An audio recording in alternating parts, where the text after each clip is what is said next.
আল্লাহ বলেছেন, চিন্তা করো না।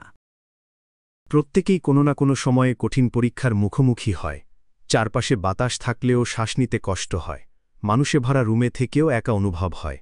টেবিলে প্রচুর খাবার, কিন্তু আপনার খিদে নেই। বন্ধুদের মাঝে থাকলেও আপনি সেখানে মানসিকভাবে অনুপস্থিত। আপনি যেন অস্তিত্বহীন, জীবিত অথচ মৃতপ্রায়। এই মন খারাপ কেন? এর উপশম কোথায়?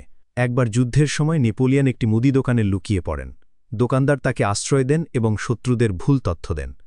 পরে নেপোলিয়নের রক্ষীরা এসে তাকে উদ্ধার করে। বিদায়ের সময় দোকানদার জিজ্ঞাসা করে, স্যার, মৃত্যুর এত কাছে থাকতে কেমন লাগে? নেপোলিয়ন রেগে যান, সৈন্যদের আদেশ দেন তাকে গুলি করতে। চোখ বেঁধে দোকানদার যখন শেষ মুহূর্তের জন্য প্রস্তুত, তখন হঠাৎ নেপোলিয়ন চোখের কাপড় সরিয়ে বলেন, তুমি জানতে চেয়েছিলে মৃত্যুর কেমন অনুভূতি? এই তো ছিল সেই অভিজ্ঞতা। জীবনের অনেক শিক্ষা আমাদের কষ্ট দিয়ে শেখানো হয়। একটা সতর্কতা শুনে আপনি নাও বদলাতে পারেন, তবে যখন বিপদ আসে আপনি না চাইলেও বদলান। প্রথমে ছোট বিপদ, তারপর বড়। আল্লাহ চাইলে আপনাকে ধাপে ধাপে জাগান। যখন কোনো কঠিন সময় আসে আমরা আল্লাহর দিকে প্রশ্ন ছুড়ে দিই, হে আল্লাহ, কেন আমার সাথে এমন হল? কিন্তু তিনি কখনো অন্যায় করেন না। কিছু আমাদের শুধরে দিতে আসে, কিছু আমাদের শক্তিশালী করতে। স্মরণ করুন সূরা আনকাবুতের আয়াত 2। মানুষ কি মনে করে তারা শুধু বলবে, আমরা ঈমান এনেছি, এবং তাদেরকে পরীক্ষা করা হবে না? সূরা আম্বিয়ার 16 নং আয়াতে আল্লাহ বলেন, আমি আসমান, জমিন এবং এদের মধ্যবর্তী কিছু খেলাচ্ছলে সৃষ্টি করিনি। এই জীবন একটি পরীক্ষা। প্রতিটি কষ্ট, প্রতিটি অশ্রু, প্রতিটি হারানো, সবকিছুর পেছনে একটি উদ্দেশ্য আছে। একজন মুসলিমও বিষণ্ণ হতে পারেন, একজন ধার্মিক ব্যক্তিও দুঃখে পড়তে পারেন, যেমন নবীদের জীবনে হয়েছে।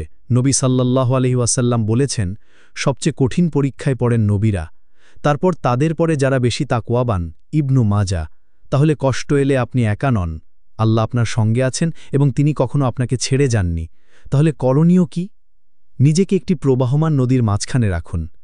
এই নদী জান্নাতের দিকে প্রবাহিত। 3টি কাজ আপনাকে এই প্রবাহে রাখবে। বন্ধু পরিবর্তন করুন, ধর্মীয় ও ইতিবাচক লোকদের সঙ্গে থাকুন, ভিডিও কন্টেন্ট ফিল্টার করুন, ইসলামিক আত্মশুদ্ধিমূলক ভিডিও দেখুন, বই পড়ার অভ্যাস গড়ে তুলুন, হৃদয়কে পরিশুদ্ধ করে এমন বই পড়ুন, দৃষ্টিভঙ্গি পরিবর্তন করুন।